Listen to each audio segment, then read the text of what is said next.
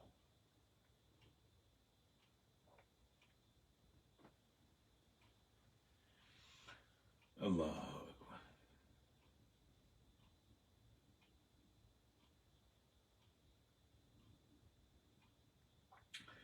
حضرت عقیل رضی اللہ عنہ اور حضرت طالب، ابو طالب کے بڑے بیٹے تھے، اور طالب ہی کے نام پر ان کی کنیت، یعنی خواجہ ابو طالب کی جو کنیت ہے ابو طالب کہا جاتا ہے، ابو طالب، طالب کے ابا، تو طالب حضرت ابو طالب کے بیٹے تھے جو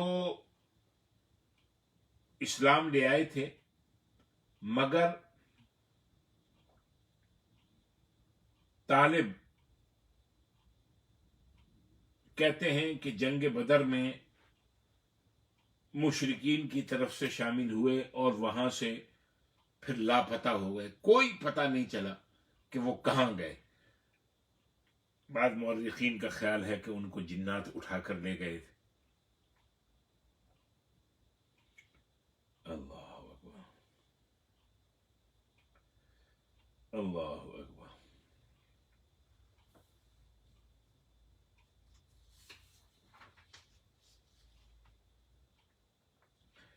پھر آگے اللہ تبارک و تعالیٰ فرماتے ہیں فقراء المہاجرین الذین اخرجوا من دیارہم واموالہم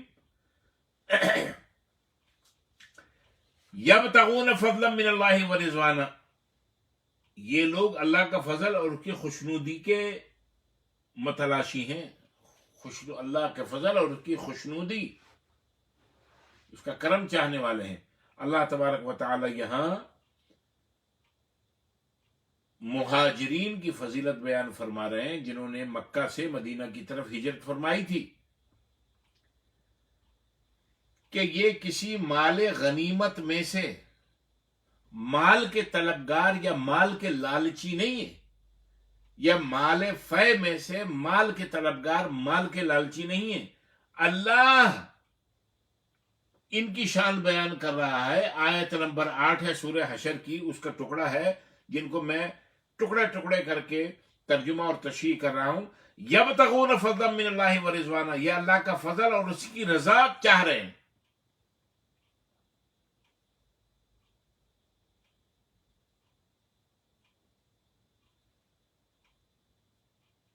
اب فضل سے کیا مراد ہے؟ جب ہم دیکھو، یہ بڑا اچھا بڑا عجیب لفظ ہے، اللہ تعالیٰ سے فضل مانگا کرو، یہ ہے نا قرآن مجید میں آتا ہے ذالک فضل اللہ یؤتیہ من یشاء، یہ اللہ کا فضل ہے، اللہ جس کو چاہے عطا کر دے۔ فضل فضل فضل قرآنی آیتوں میں آپ پڑھتے ہیں، بار بار آتا ہے۔ فضل کا ترجمہ کیا ہے؟ اور یہاں پر بھی آ رہا ہے یبتغون فضلا من اللہ، وہ اللہ کا فضل اور اس کی خوشنودی، اس کی رضا چاہتے ہیں۔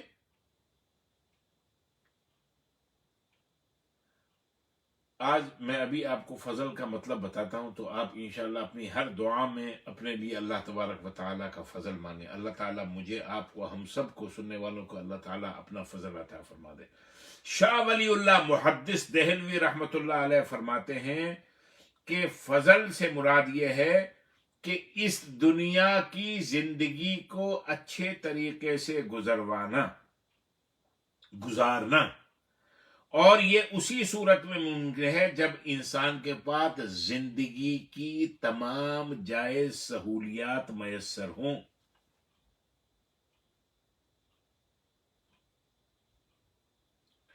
یا کیا جب ایک آدمی اپنے رب سے یہ کہے یا اللہ میں تیرا فضل چاہتا ہوں، اس کا کیا مطلب؟ یا باری تعالی تو نے اس دنیا میں مجھے لایا ہے، اس دنیا میں زندگی گزار رہا ہوں، اس دنیا کی زندگی کو میں اچھے طریقے سے گزارنا چاہتا ہوں، اور یا اللہ یہ اسی صورت میں ممکن ہے جب زندگی کی جو جائز سہولیات ہیں، جائز آسانیاں ہیں، آرام اور آسائش، یا اللہ مجھے عطا فرما دے۔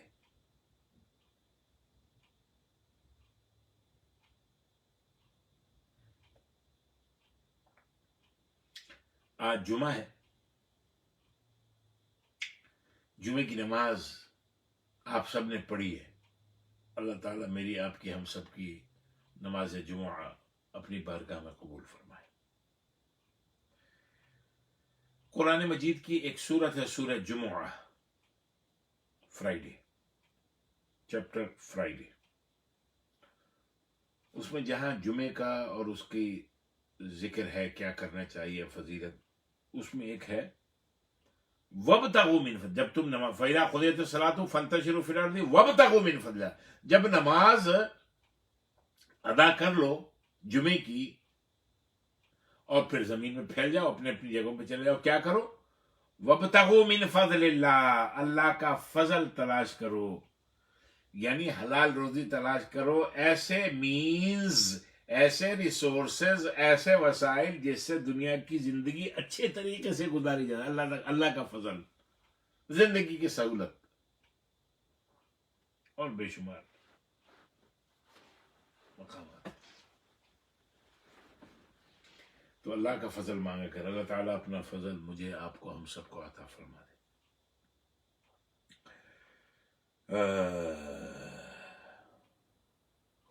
ایک تو فضل ہو گیا، پھر ہے رضوان، یبتغون فضلا من اللہ ورضوان۔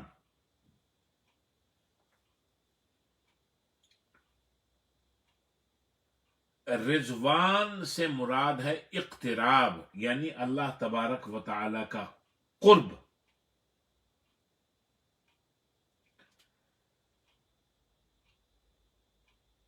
فضل اور رضوان یعنی رضا، اللہ کا فضل، اللہ کا رضوان یعنی اللہ کی رضا۔ یعنی اگر ہم اللہ تعالی سے فضل مانگیں تو ہم یہ فضل، اس کا مطلب یہ ہے کہ یا اللہ ہم اپنی دنیا کی زندگی کو بہتر بنانا چاہتے ہیں، یا باری تعالیٰ دنیا کی زندگی کی بہتر سہولتیں، آسائشیں اور آرام، خواہ وہ بیوی کی طرف سے ہوں، بیوی کو شوہر کی طرف سے ہوں، اولاد کی طرف سے ہوں، اولاد کو ماں باپ کی، ماں باپ کو اولاد کی، رشتہ داروں کو ایک دوسرے کی، دوستوں کو ایک دوسرے کی، کمیونٹی کے لوگوں کو ایک دوسرے کی، یا باری تعالیٰ وہ فضل ہم کو عطا فرما دنیا کے لحاظ سے، اور رضا، رضوان یعنی اگلے جہان کی سہولت، اگلے جہاں کی سرخ روئی، اگلے جہاں کی کامیابی، اگلے جہاں کی سربلندی ہمیں عطا فرما۔ اللہ تعالیٰ آپ کو مجھے فضل بھی عطا فرمائے، اللہ تعالیٰ آپ کو مجھے اپنی رضا و رضوان بھی عطا فرمائے، آمین۔ دیکھو، مومن اور کافر کی زندگی کا فرق یہی ہے کہ مومن ایک ایسی حیات طیبہ کی تلاش میں رہتا ہے جس میں اسے رزق حلال نصیب ہو، اس کا معاشرہ درست ہو، گھر درست ہو، برائیاں، ظلم، جور، ستم، ناانصافیاں، بد اعتدالیاں، ان کا خاتمہ ہو جائے اور انسان ترقی کی منازل طے کرتا چلا جائے۔ اس کے برخلاف جرائم کا سے بھرپور زندگی جس میں لوٹ کھسوٹ، عیاشی، فحاشی، بدکاری، عریانی، چوری چکاری، ڈاکے، اغوا ہوں، وہ حیات طیبہ نہیں ہو سکتی بلکہ حیات خبیثہ، جس میں آج نعوذ باللہ لوگوں کی اکثریت مبتلا ہے۔ دل تو چاہتا ہے کہ نام لے لوں اپنے علاقوں کا، لیکن ہمیشہ کے لیے ریکارڈ ہو جائے گا، تو بہت سی چیزیں میں